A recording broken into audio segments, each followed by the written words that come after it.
şevk kuşağı başlar. Bunları idrak ederseniz çok aciziz. Elimizden hiçbir iş gelmez. Çok fakiriz, hiçbir imkana sahip değiliz. Ama bununla beraber işler o kadar yolunda gidiyor ki, öyleyse bir başkasının hazineleri kullanılıyor bu işte. Öyleyse bu işin arkasında bir başka güç var. Öyleyse ne diye yese düşeceğim? İşte ahir zamandaki Kutsi'nin silahlarından bir tanesi. Şevk. Şevk. Ne diye yese düşeceğim? Yese düşmek için bozulan, dağılan, ters yüz edilen kuvvetlere dayanmak lazım. Ben öyle bir güç ve kuvvet kaynağına dayanmışım ki o ne bozulur, ne ters yüz edilir, ne de yıkılır. O günde 5 defa minarelerin başında en büyük odur diye ilan edilen Allah'ın güç ve kuvvetidir.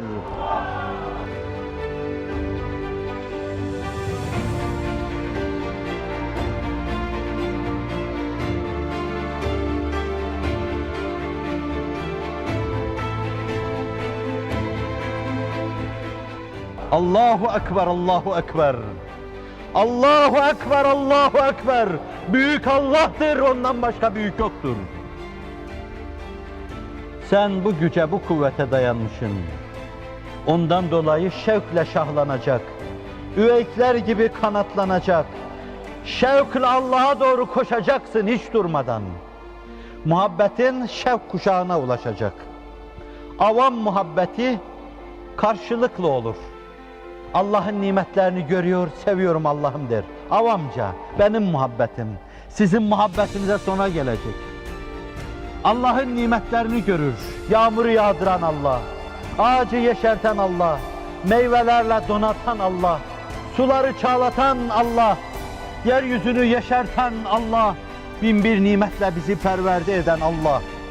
Der, Allah der, muhabbet eder, aşkla gerilir, şevk duyar, kanatlanır.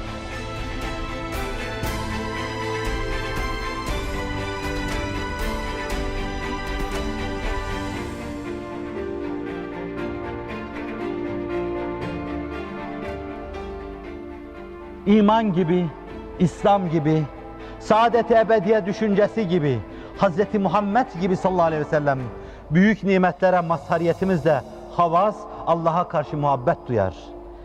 Varlığı daha ileri seviyede, öze yaklaşmış, fıtratı asliyesini korumuş veya fıtratta hedef olarak vaz edilen şeyi yakalamış tertemiz insanların sevgisi. Ve bir de ehassi havas, haslar ötesi hasların sevgisi. Onlarda dil tutulur, söz söylenmez.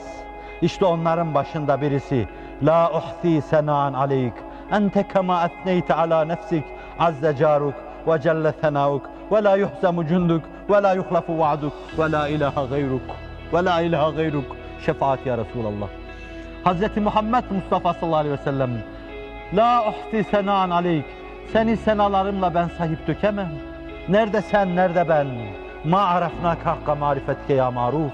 Seni hakkıyla bilemedik ey maruf. Ma abednâke hakka ibadetke ya mabud. Sana hakkıyla kulluk edemedik ya mabud. Ma şekernâke hakka şükrike ya meşkur. Sana hakkıyla şükredemedik ey meşkur.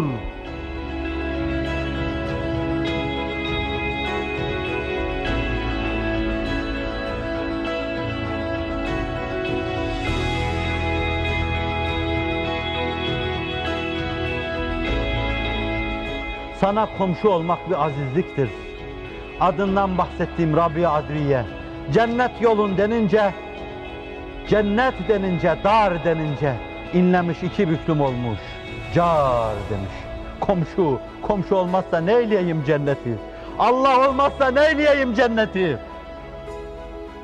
Azze caruk, sana komşu olanlar aziz olmuştur.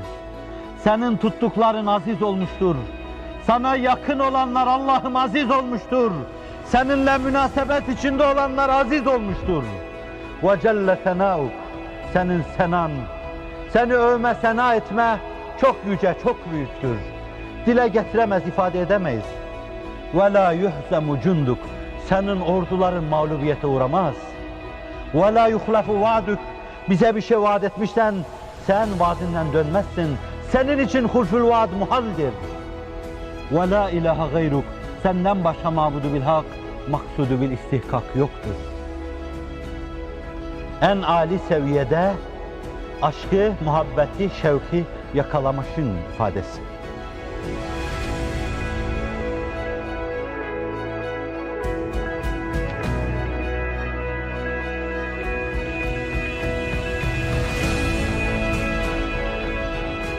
Şevk, hiç bıkmadan, usanmadan, yese kapılmadan Allah'a kavuşmak için çırpınıp durmaktır. Muhabbet kıvrılır, bükülür, buğutlaşır, aşk olur. Aşk kıvrılır, bükülür, buğutlaşır, şevk olur.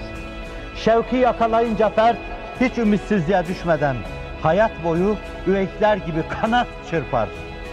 Seyri namütenahi olan Allah seyri, Allah'a doğru seyri seferini yaparken bitmeyen bir yolculuğa girmiş olur. Namütenahi deryalara yelken açar ve durmadan gider. Her menzilde ayrı cilvelere erer. Ne yorulur, ne bıkar, ne usanır, ne de geriye döner. Allah öyle eylesin. Şevkle yoluna devam eder.